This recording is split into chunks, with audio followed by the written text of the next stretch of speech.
Hey, what's going on, gang? This is Nate on the Stone. Welcome back to my channel, and welcome to the 31st episode of The Rolling Stone, where I'm going to give you my initial thoughts, reactions, opinions, and analyses about stories that are currently making their way through the news cycle. We're going to be talking about the brewing civil war within conservatism, Emma Watson, and emojis. It's going to be great. Now, this is usually the part of the video where we would have a word from our sponsor, but we don't have a sponsor right yet, and so we're just going to dive right into our first story, which is the brewing civil war inside of conservatism.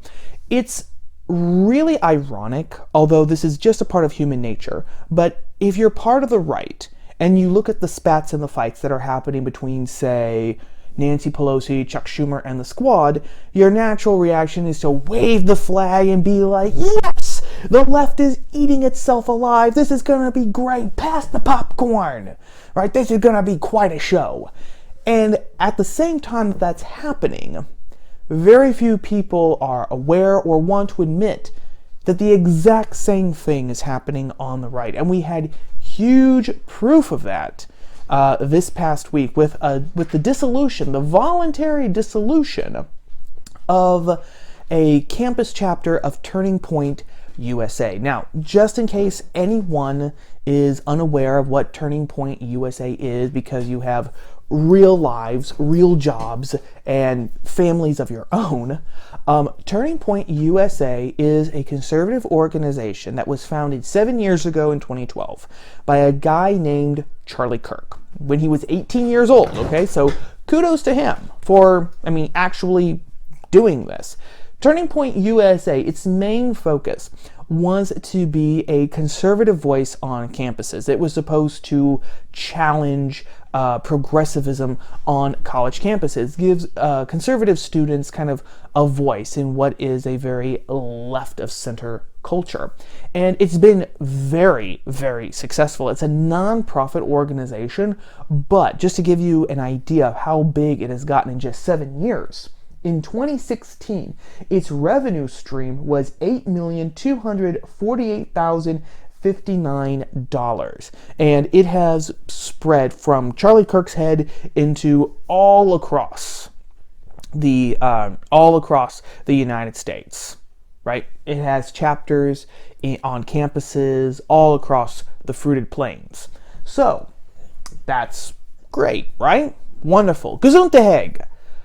Well, like I said, there are problems brewing in Turning Point USA, which are microcosms of the problems that are brewing in the larger conservative movement. So last week, one of the largest Turning Point USA chapters, the chapter on the campus of Kansas State University, voluntarily dissolved. And I want to emphasize that point.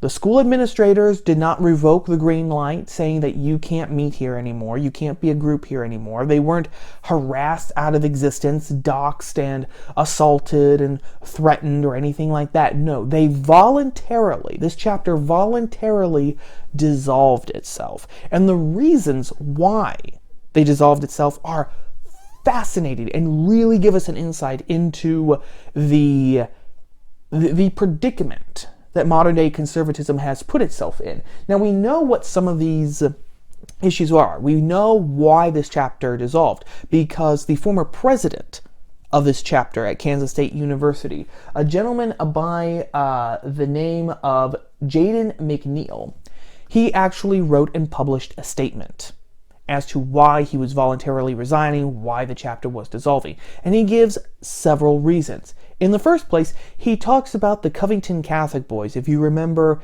at the beginning of this year, during the March for Life, there was a big brouhaha about these Catholic students from Covington High School, and about how they had apparently been threatening and just being jerks to a Native American gentleman. Well, that myth very quickly was deflated, and we found out that these boys were basically just innocent bystanders. It was another hoax on the same level as Charlottesville. Jaden McNeil points out that until the evidence became just so overwhelming that the Covington Catholic boys had not done anything wrong, the leadership of Turning Point USA had actually taken the side of the left against them. So he said, I mean, that was completely inappropriate, completely wrong. They were really using, the mentality of the left. You're guilty until you are proven innocent. Another point that he talks about is Turning Point USA's giddiness over immigration. And we're not talking about illegal immigration through the porous southern border that we have with Mexico. No, he's talking about regular legal immigration. On average right now, the United States still welcomes in about 1 million legal immigrants every single year. And Charlie Kirk and other members of the leadership of Turning Point USA they imply that they want to see that number increase even more. Just recently, for example, Charlie Kirk said that if a foreign student gets a student visa to come over to the States and to study at a university or a college and graduates from a 4-year college or university, when that foreign student gets his diploma, there should be a green card stapled along with his diploma so that he can become automatically a legal alien. And so if a company wants to hire him right after graduation, they can do that. And as McNeil pointed out, at a time when, we're talking about jobs and, needing to get more Americans back into the workforce, this is a very odd position to take. And this position actually, FYI, caused, or was the reason, I should say, for Kirk being raked over the coals by several notable people, one of them being Michelle Malkin, who is a very respected conservative commentator in her own right. Another reason that Jaden McNeil, the former president of the Kansas State University Turning Point USA chapter, gave in his public statement for why the chapter dissolved was because he said social conservatives no longer have a place at the table at Turning Point USA. There is no place for social conservatives in Turning Point USA, in the organization. So, he gives an example. Recently, Charlie Kirk has been touring college campuses on a tour called Culture War, right? And when he went to Ohio State University, he was with another man named Rob Smith. Now, you might have heard of Rob Smith. He is a black, gay Army vet, and I make those distinctions because those are the distinctions that he himself gives. Ironically enough, interestingly enough, Rob Smith was a left-leaning ideologue until very recently. Last summer of 2018, he actually came out as conservative on Fox News, and then just this past March of 2019, Turning Point USA actually hired him. So that's an interesting bit of trivia. But, Charlie Kirk, Rob Smith were at Ohio State University for their Culture War tour. During the Q&A question, that's very important, during the Q&A question, a student, came up and asked them, quote unquote, whether or not homosexuality constitutes a conservative value. Now, is that putting the matter very bluntly, perhaps even crudely? Yeah, we could say so. But the interesting thing is that neither Kirk nor Smith actually answered the question. Instead, Rob Smith and other leaders of Turning Point USA took to social media to actually critique and attack these students. For example, Rob Smith on Twitter said that the event at Ohio State University had been quote-unquote infiltrated. By whom? By, quote, alt-right white supremacist racists. Now, Smith has recently also taken to Twitter to say that people who question drag queens, who say maybe drag queens are not exactly, the people that we should be celebrating or promoting. Well, he said that the people who think like that are, quote, boring, behind the times, exactly why conservatives are left out of the culture, unquote. Okay? Remember that last point. Criticizing drag queens are the reason why conservatives are not welcome in the culture. Remember that. other leaders of Turning Point USA who criticized some of these students who participated in the question and answer session at Ohio State University. One of them was Benny Johnson, who is the chief creative officer for Turning Point USA. Johnson took to Twitter and he said, quote, "White nationalism and anti-gay hatred have no place in our movement," unquote. Which doesn't do anything at all with actually answering the actual question. That is completely dismissing the question by labeling it racist and homophobic, which is actually right out of the playbook from the left. And Jada McNeil, in his in his public statement about why he was leaving Turning Point USA, he actually says, quote, "I harbor no hatred toward homosexuals. However, as a conservative Christian, I do not believe that gay marriage and drag queens should be glorified and promoted. This particular situation is part of a much larger problem. Turning Point USA constantly cedes cultural ground to the left," unquote. That's one of the big reasons, gang. I'm just going to break off here right now and say that's one of the big reasons for this civil war that is brewing. But the fourth point that McNeil said was the culture of censorship that is being implemented by Turning Point USA. Talked about, there's another man here on YouTube, another commentator by the name of Nick Fuentes, Fuentes, I believe. And Nick Fuentes and Charlie Kirk have butted heads before in the past. And in fact, it's gotten so bad that 2 weeks ago at the 2019 Politicon in Nashville, which I was there, although I didn't, as luck would have it, I didn't actually see this particular incident go down. I was at another part of the convention hall. But Nick Fuentes was actually barred from entering a room where Charlie Kirk was speaking. So McNeil is saying that Turning Point USA, they're all about free speech. They talk about free speech all the time. We need free speech on campus. You know, conservative voices need to be heard. Gesundheit.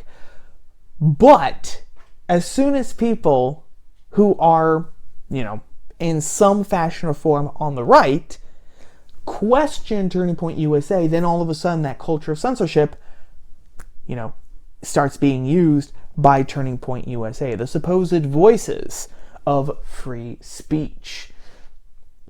Okay, now the important thing about all of this to remember is the same point that was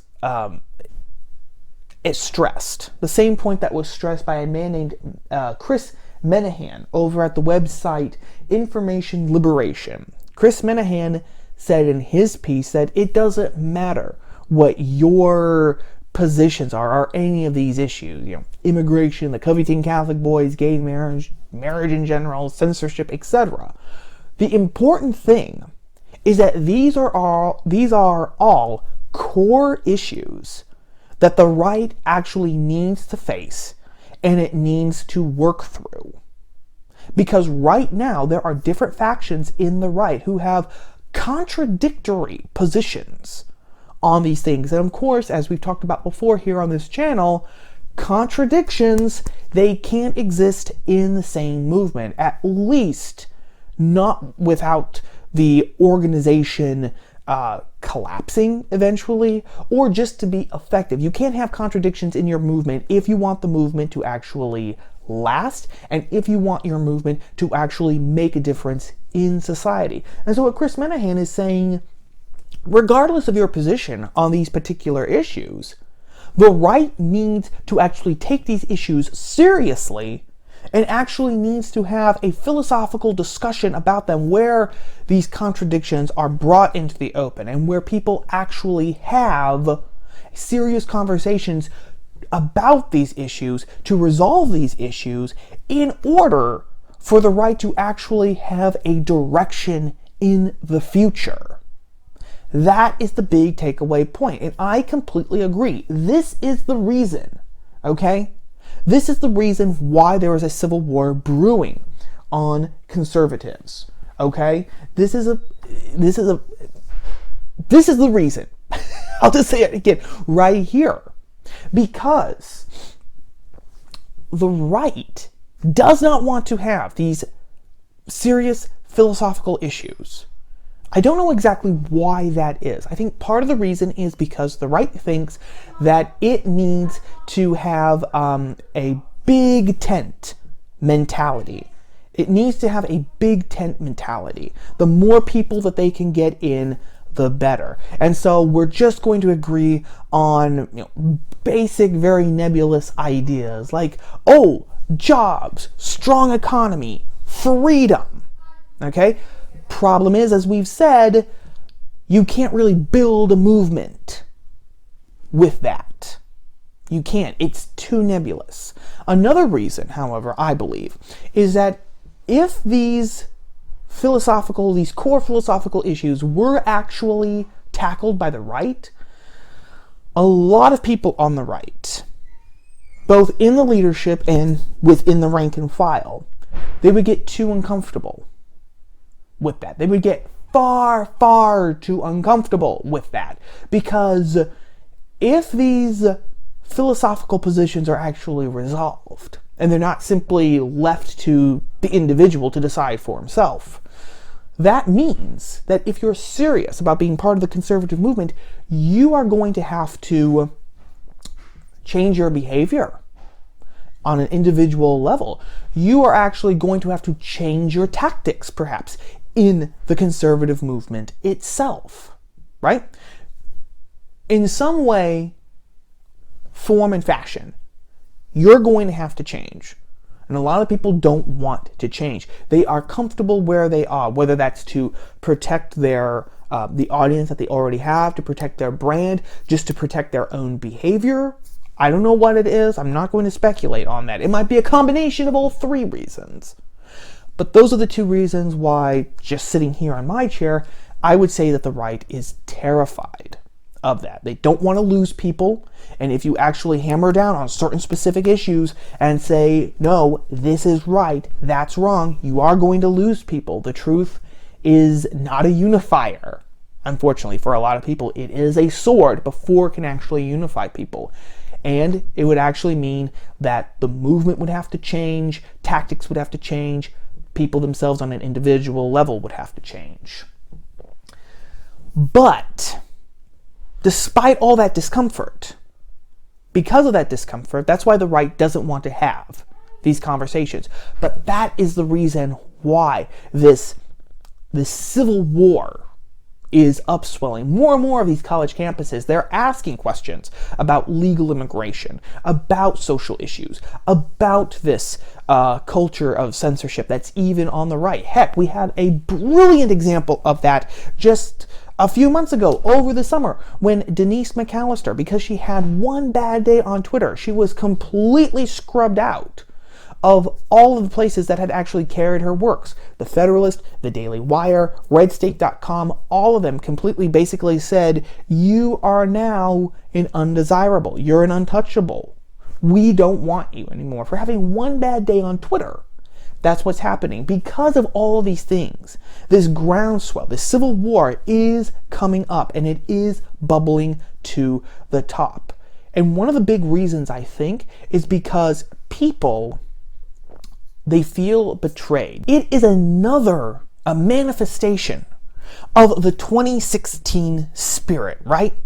Again, to ask the age-old question again, why did Trump win 2016? It was because people felt betrayed. He actually went to people whom had basically been ignored through several election cycles and all the time in between, and said the things that he knew would resonate with them. Whether he honestly meant them, I think more or less he did, or whether you think that it was a political calculation, it doesn't matter. He actually did it. That's what helped him win. That's the only issue that happens. Because people felt betrayed. We had had years and years and years and years the GOP basically saying, elect us, everything's going to be okay. People elected them to office, nothing changed. It's the same thing here. Turning Point USA, The Blaze TV, Fox News. All of these different conservative mediums, all these conservative groups. They basically say, subscribe to us, listen to us, buy our merchandise, donate to us. We're really going to change the culture. We're really going to do it. And people do. People listen. They subscribe. They buy the merchandise. They go to the conventions. They donate. And nothing has changed.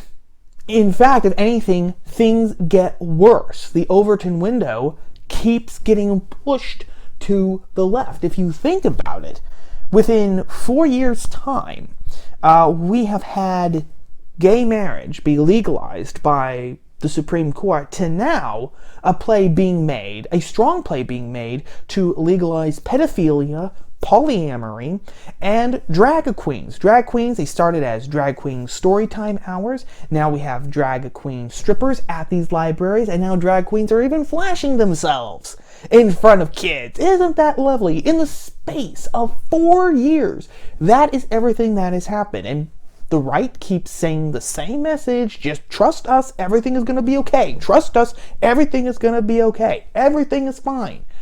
And people are starting to not only get tired of it, but they're starting to become very cynical about this and say, nothing is changing, things are getting worse. And they might be getting worse because you're actually not fighting for these things. You're not fighting, actually, for conservatism. If you wanted to boil down McNeil's reason for dissolving his Turning Point USA chapter, it's because Turning Point USA, he said, is not conservative anymore. And that raises a great question. Charlie Kirk's tour is called Culture War. The right likes to say that they are fighting a culture war for the future and for our children. But how can you fight a culture war if you basically agree with the left on all the important issues? The right today, Turning Point USA, in many ways, especially in social issues, agrees completely with the left, as the left was, 7-10 years ago. And as a lot of people have said, if the left continues to go lurching in its direction, is the right just going to creep on, slowly but surely just following in its trail? You can't win the culture like that. You can't even have a culture war like that. It's impossible.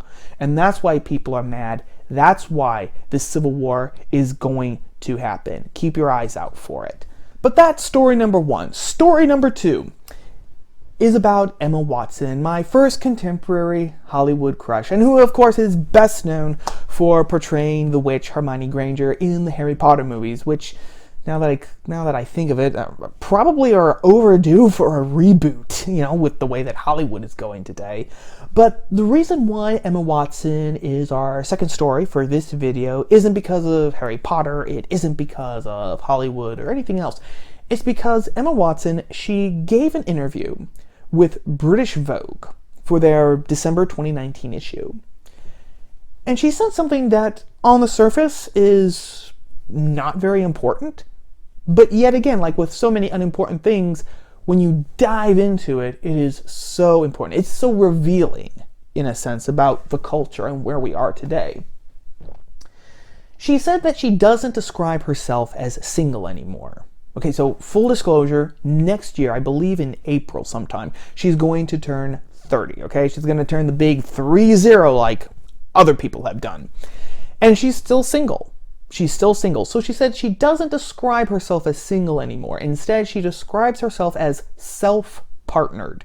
And this is what she said, quote, "I never believed the whole I'm happy single spiel. I was like, this is totally spiel. It took me a long time, but I'm very happy being single. I call it being self-partnered.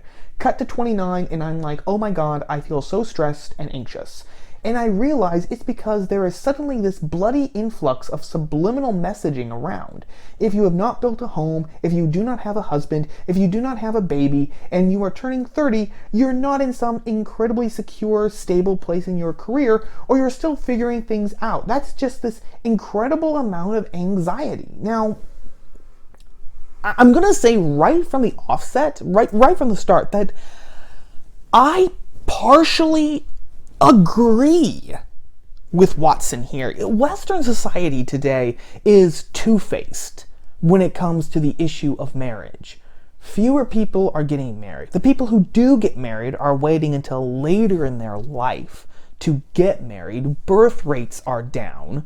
A lot of people are honestly, and that's also because a lot of people are scared of marriage. We've been told that marriage, confines us, it constricts our freedom. Or a lot of people, in the millennial generation, come from broken homes. Mom and dad at some point got divorced, right? So that kind of reinforces in the mind that, maybe this whole marriage thing, it's not what it's been cracked up to be. Maybe I don't want to go through what my parents went through, right? But at the same time, while we are afraid of marriage and are now starting to really honestly hate marriage as some sort of binding constrictor, this prison from freedom, at the same time, Watson is right. And there's this idea that if you are still single, if you don't have a significant other, then there is something wrong with you.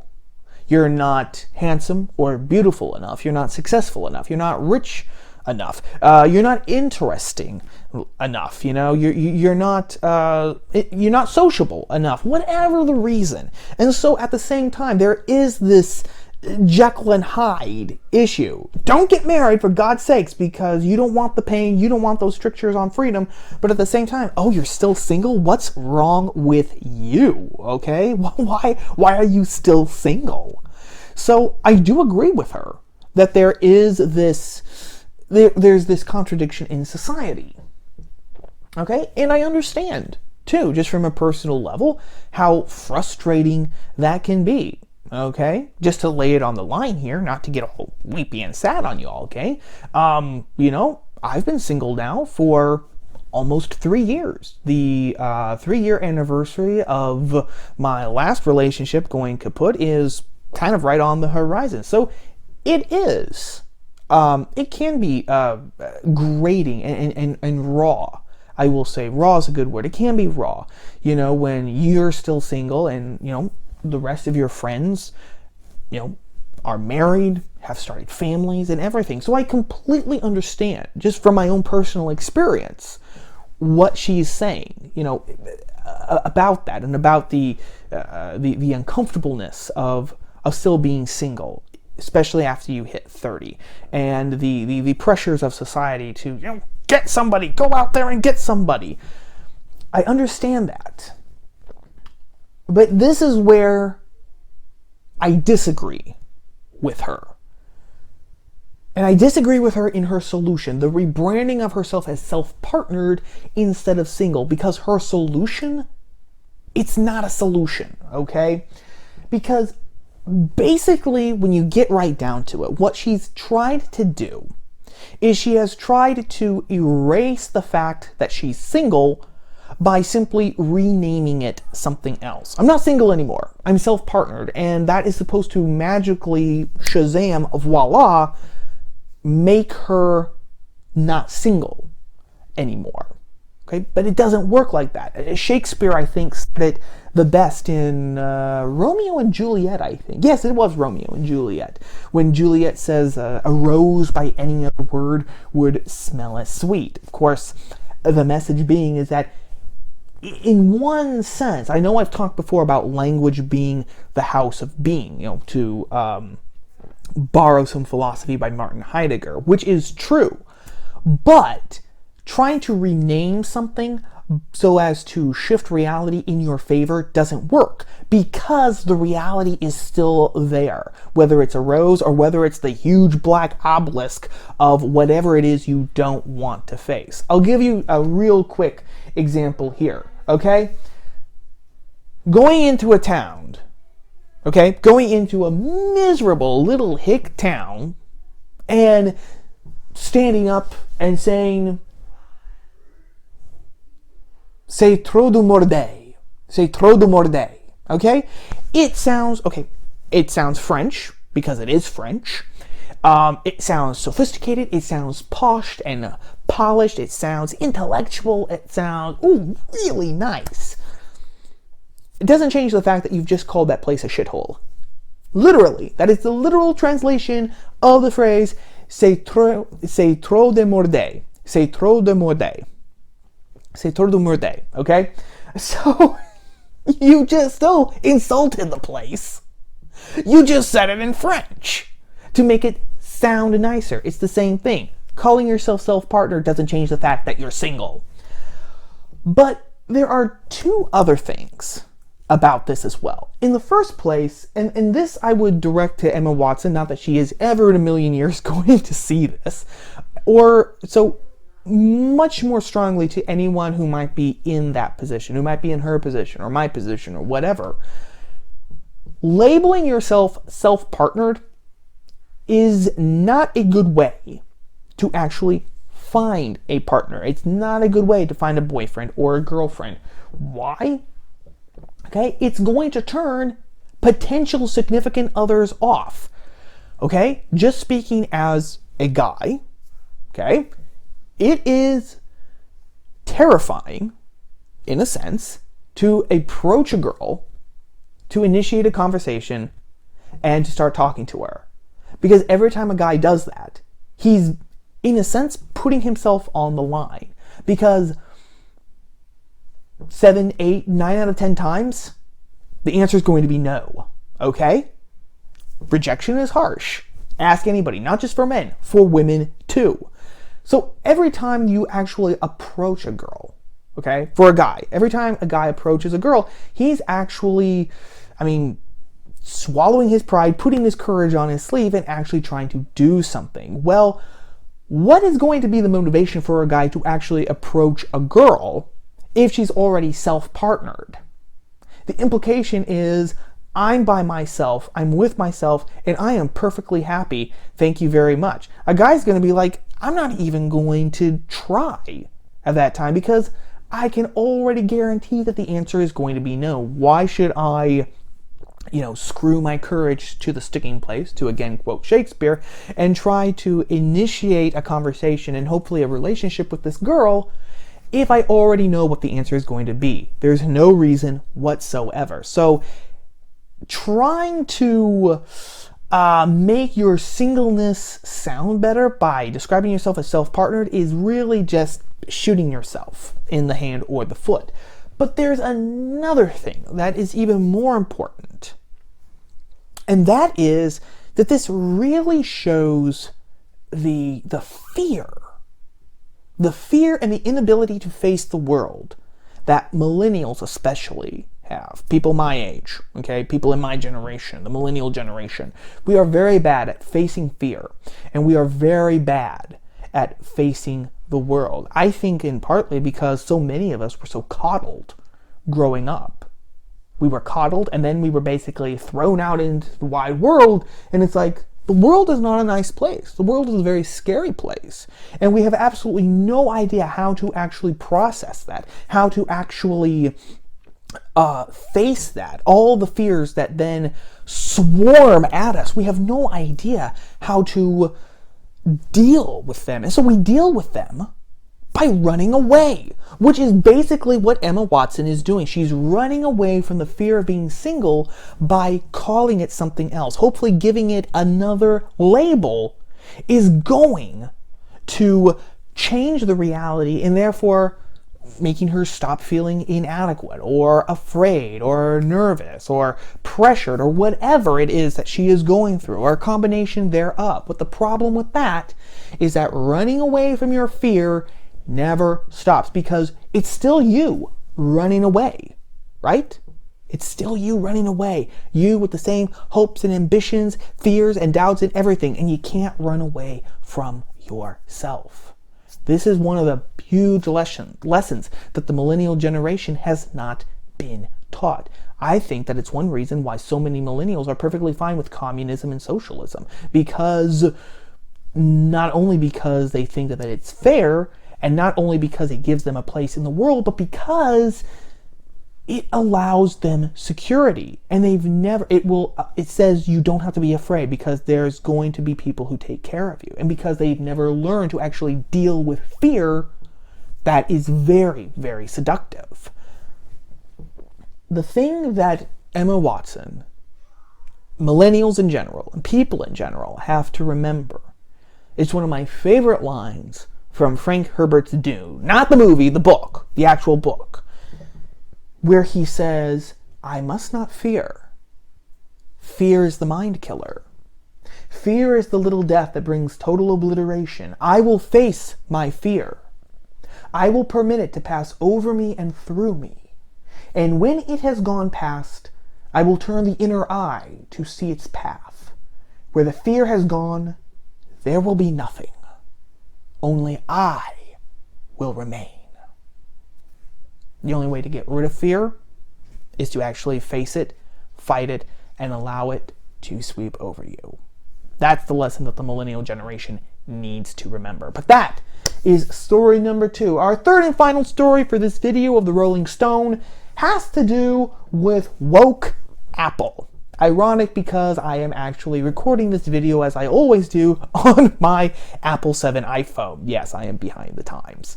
On October 28th, Apple actually released new emojis. Yay, right? They're just like Egyptian hieroglyphs, as Slate wrote, which means that Slate knows absolutely nothing about Egyptian hieroglyphs. But some of these new emojis that Apple released included a period emoji for girls, a blind and a deaf emoji.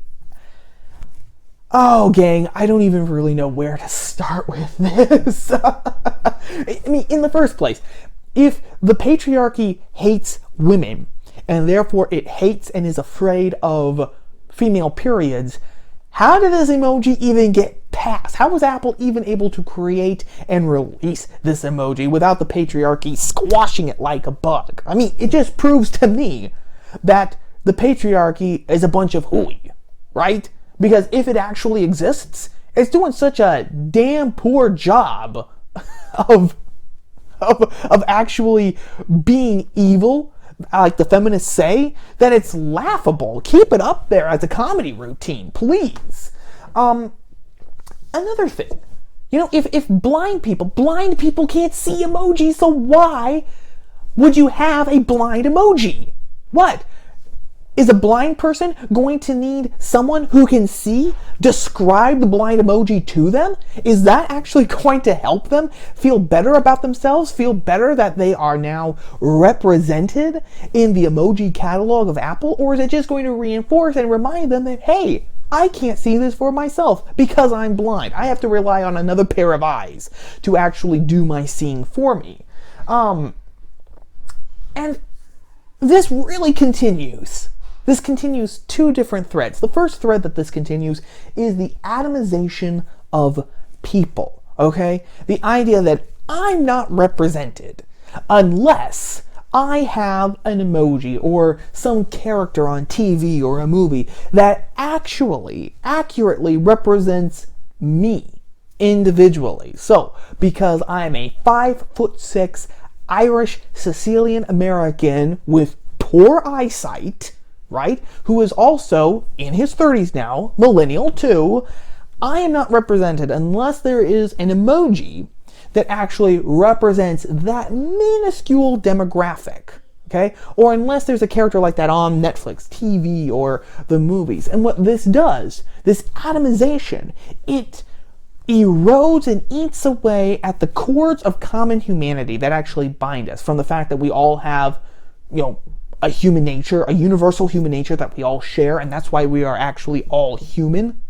It eats and erodes those because all of a sudden our commonalities, our basic humanity, what we can use to approach other people, be sympathetic towards them, argue with them, agree with them, whatever, make common cause with them, that's not as important as all the ways that we are different, whether you can see or not, whether you can hear or not, etc.